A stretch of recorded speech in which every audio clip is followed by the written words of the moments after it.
Hello everyone, I'm Felipe Hoffa from the middle of the Snowflake Summit 2023. I'm here today with Benn Stancil. You might know him from as the founder of Mode, or maybe you know him because you read all of his Friday newsletters on Substack.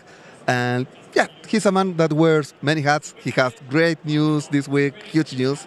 And today he's wearing a Snowflake hat. Welcome to the Snowflake Summit, Ben. Thanks so much for having me. It's great to be here. Great to have you. And let's start with the big news. What happened this week? What happened on Monday? Yeah, so as you mentioned, I'm one of the founders of Mode.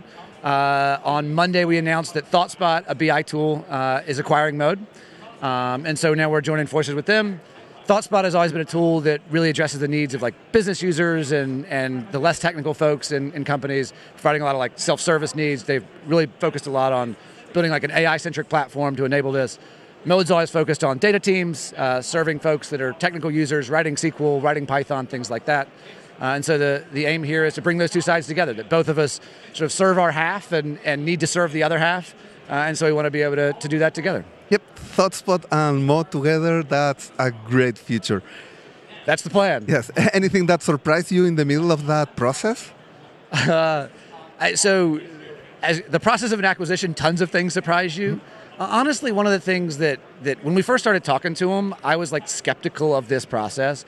ThoughtSpot doesn't sell to a lot of the same customers we do. They sell to a lot of big enterprises. They have a very impressive customer roster, but a lot of folks that are not the types of customers that we have. And when we first they approached us, we expected it to be okay, they want to turn us into yet another BI tool kind of thing. And realized that they actually were solving kind of a parallel problem to what we were solving. That their focus was very much on enabling, like I said, less technical users, but every time they talked to data teams were like, oh, but we want some tooling too. And so they were approaching us basically to say, these two things work really well together. It wasn't, can we fold Mode up into yet another BI tool? It was, can we build these things in such a way that both of these two sides can actually work together, that you don't have to choose, I want a technical tool or a non-technical tool, you can have something that spans the whole spectrum. And so, I was very pleasantly surprised that was the thing they were after. It's kind of the vision that we've had for some time.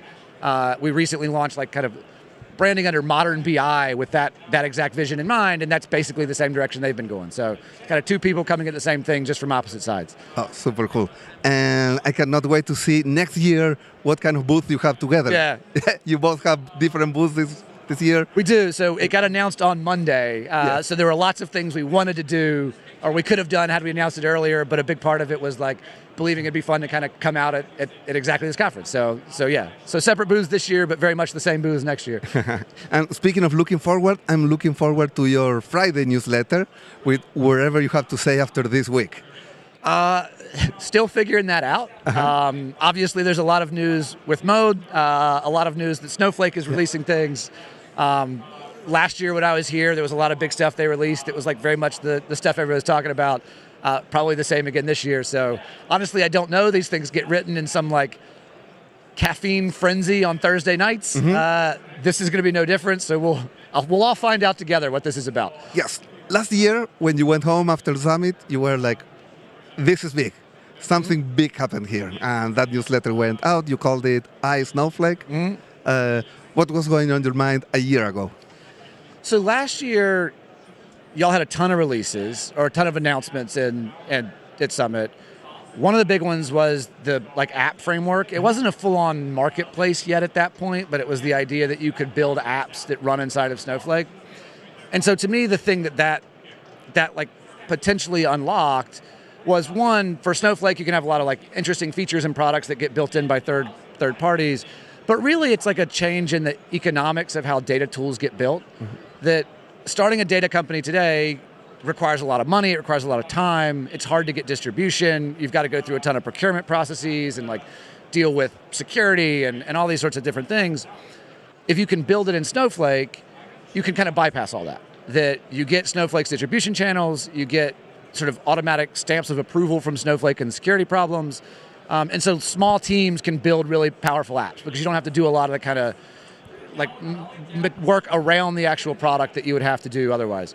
And so to me, that was the change. Is it's like the ways that the iPhone App Store opened up software development to very small teams, that you could have companies like Instagram and WhatsApp be very, very valuable with small teams, you could potentially do the same thing with like enterprise data software.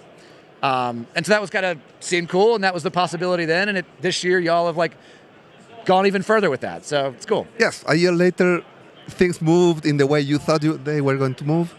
They did, and honestly, kind of further, where there were a bunch of announcements yesterday around this marketplace. Structurally, it's pretty similar to what I kind of thought would happen, where you can go in and like buy products through Snowflake that kind of automatically approved, and you don't have to like think that hard about, do I need to go through a 6-month-long sales process? But really the thing that was impressive yesterday was like the depth of the apps that you can build. They're not kind of simple frameworks that can run some SQL queries. You can have like fully fledged web apps and products and the sorts of things you can build sort of natively as products in like regular services. So we'll see what happens. Obviously, do people build those things? But it certainly seems like the framework to build it is there, and obviously like the customer base and the potential for people to be able to sell those things is there. So it's just a matter of kind of making that marketplace grow. Oh yes, and on your newsletter last year, I saw someone challenging you like, oh, this has happened before. Other companies have tried to build this marketplace. Why Snowflake? So it is a thing that lots of people have tried, like Slack had a marketplace. I worked for a company called Yammer that got acquired by Microsoft 10 years ago. We tried a marketplace, it didn't work. This time is different. I have some faith that Snowflake can pull it off. One, because it's such a central piece of like data infrastructure today, and it has so much momentum around it that a lot of people want to be able to build data products. A lot of people now want to be able to build AI products. There's a lot of things to lean into where it's like Snowflake can support that in ways that even something like a Slack or these other tools can't necessarily. So part of it is just the momentum behind Snowflake. The other thing is it seems like it has been built in a reasonably well way. Like, it's the platform that matters. If it's really easy to build apps, people will build them. If it's hard, people aren't going to fight through that. And the early signs of, again, what y'all have released yesterday, is like, it seems like that's there. So I think a lot of it is just the developer experience and those sorts of things. But again, we'll find out. We'll find out. But I just love to see what's happening around us. All the companies, like, there's a huge momentum. So many people, so many companies. Yeah, and that's part of it. Is like there are 1,000 vendors here, so there's a ton, and a lot of those people are looking for ways to how to, in this economy, how do we save money and those sorts of things, and being able to have these kind of automatic distribution channels and those kinds of things helps a lot. And so it's an appealing way to say, hey, we can build a really valuable and powerful product with kind of much lower cost than we would have had to if we did it in other ways. So. Yeah, that's super cool. I saw your talk yesterday about building data apps. So you're in the middle of it. Yeah, trying. And in our last minute here, what would you like to plug? Excuse me? What would you like to plug in our last minute? So Mode and ThoughtSpot. So like I said, Mode's been around for about 10 years. It's a BI tool that's very focused on data teams and data analysts and those sorts of folks. We're really excited about what we can potentially do with ThoughtSpot here. That again, we've always sold to these kind of technical folks, and there's always this other side of it. The technical folks have to serve the business users. The business users need support from the technical folks. And historically, it's always been a little bit of like a fight between those two groups to figure out like what's the tooling we need. Do the business users win and get the tool they want? Do the technical folks get the tool they want? And so we're excited to try to figure out how to make this where they don't have to make that trade-off. And so check it out.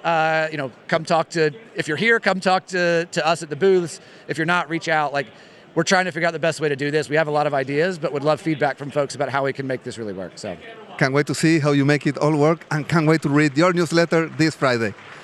Thanks a lot, everyone.